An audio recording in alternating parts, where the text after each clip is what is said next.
कि देखें मसला यहाँ पर यह है ना कि साइकोलॉजी अगर पीछे से वीक आ रही होगी तो देखिए मैरिज में एक ना एक टाइम के ऊपर बम्पी रोड तो होगा ना कहीं तो आपको आप इसको ये क्यों नहीं कहते भाई कॉम्प्रोमाइज के बगैर रिश्ते नहीं चलते। ठीक है, दो तरफा compromise. If I love you I will have to बर्दाश्त तो मेनी थिंग्स फॉर यू जो मुझे नहीं अच्छी लगती होंगी। और अल्हम्दुलिल्लाह हम तो फुल डिक्टेटर मिजाज के आदमी, तुम हमारे हो तो हमारे ही हो, लेकिन बहुत कुछ बर्दाश्त करना पड़ता है। क्यों भाई, प्यार है ना भाई, करना पड़ेगा।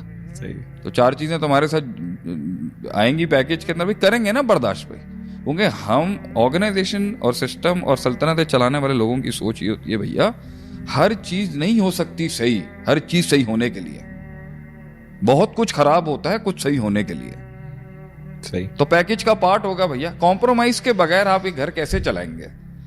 तो बड़े घर किया है, छोटे घर किया है, गरीब के घर किया है, एक तो नसीब है, एक तकदीर है, एक सिस्टम के अंदर इवेंट्स है। लेकिन मेरे ख्याल से ये जरूर देखना चाहिए कि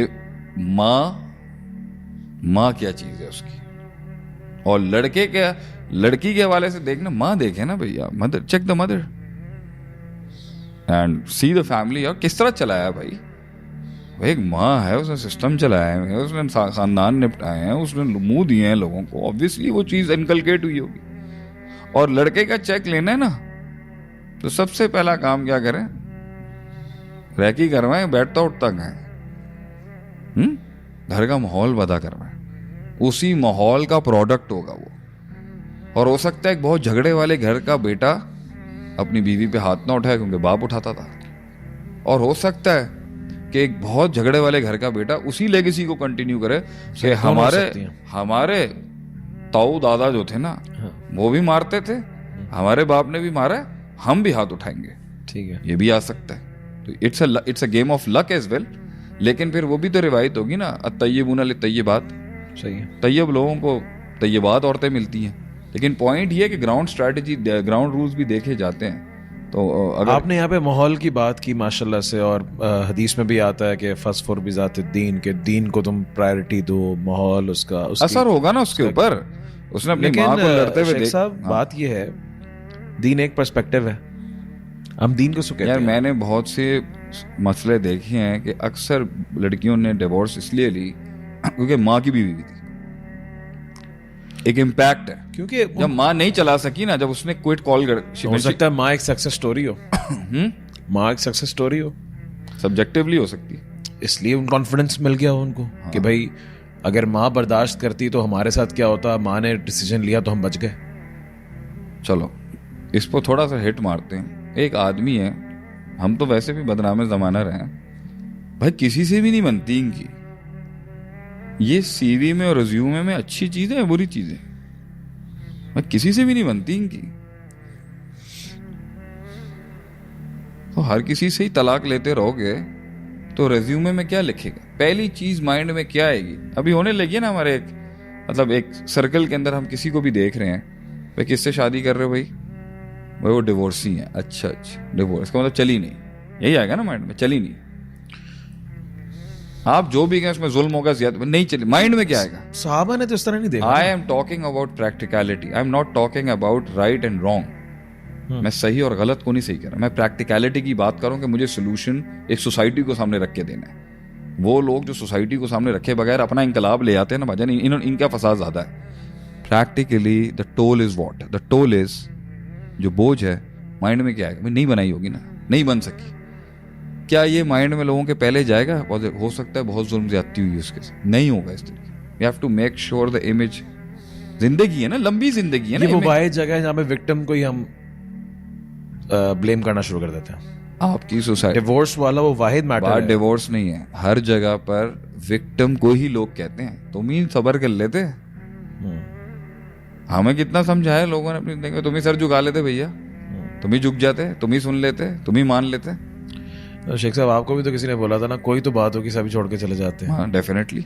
तो लेकिन ऐसी बात तो नहीं थी। तो मैं उसको इस तरह कहता हूँ, यमीज़ुल खबीसा मिन तय्यब, नापाकों में से पाकीज़ा माल अल्लाह अलहदा कर रहा था, जो निखरे हुए लोग थे वो साथ जुड़ गए, जो हल्के लोग थे वो नहीं। यही वो औरत बोल रही है इसकी डिवोर्स हुई है कि अल्लाह ताला ने मुझे बचा लिया। पॉइंट यहाँ पर ये है कि इस पोजीशन पे स्टैंड आउट लेने के लिए मैंने कितना टोल लिया वो तुझे बहुत अच्छे तरीके से पता है। ये बात है कि जब मेरी डिफेमेशन के दौर आए होंगे और जब मेरे बारे में मार्केट में ये कहा जाता होगा कि ये आदमी इस नस्ल का है, इस तरह का है, फलाना डिमकान है, तो वो जो हर्ट होता है आदमी तो स्टैंड आज कहेगा ना कोई, कौन कहेगा कि अल्लाह ताला ने इतनी रहमत की, क्या क्या कहेंगे कोई, दौर ही बदल गया। मतलब अल्लाह ने कितना दिया है।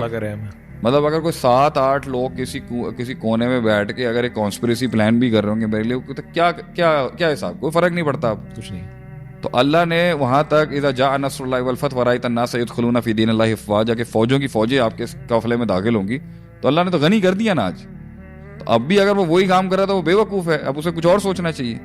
वहां तक का टोल लेगी ये, क्या ये वहां तक का टोल लेगी? क्या वो वहां तक का टोल लेगा? भैया 2 शादियां नाकाम हो चुकी हैं, तो ठीक है, किसी इंसान के 2 एक्सपेरिमेंट्स नहीं ठीक हुए, नहीं हुए, हो सकता है उसको तीसरे में लग जाए।